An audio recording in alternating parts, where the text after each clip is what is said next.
Have you ever had one of those nights where things start out totally normal, but then take a turn into the terrifyingly unexplainable? Well, let me take you back to a Thai New Year's Songkran reunion with my childhood crew that did exactly that.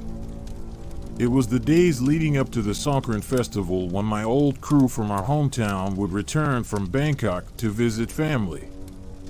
Like every year, they gathered at my place to catch up over a few cold ones and piles of cookout barbecues.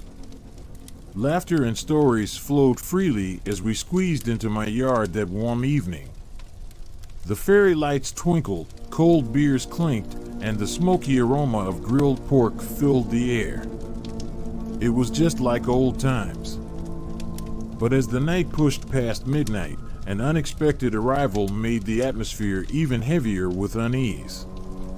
Our buddy Jai stumbled in with a grin, but there was a glassiness to his eyes that gave me the chills. As our buzz deepened into the early morning hours, we ran dry on booze and snacks. That's when our pal Jai, always the eager one, volunteered to restock the supplies at Auntie Cal's shop, a nearby local street vendor. We topped him off on my bike and sent him on his way. You see, old Auntie Cal ran the neighborhood shop we frequented over the years. She'd witnessed us transform from reckless youths to full-grown men still behaving recklessly whenever we reunited.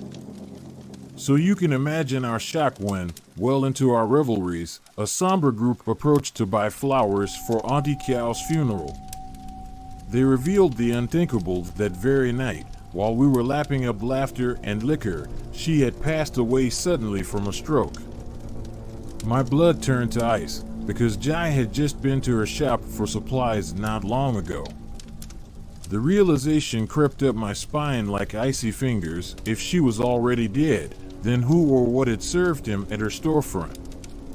I barely had time to process this terrifying possibility before a new wave of dread washed over me. As Jai's mother turned up the next day, eyes glazed with tears, uttering the unimaginable, Jai's body arrived just this morning. He died in a motorcycle accident on the way to Auntie Ko's shop. From where, you ask? Well, I'll leave the final piece of this bone-chilling puzzle to your imagination. Because the most nightmarish fears are the ones your mind concocts for you. If you enjoyed this spooky little tale, hit that subscribe button and stay tuned for more paranormal experiences from the East.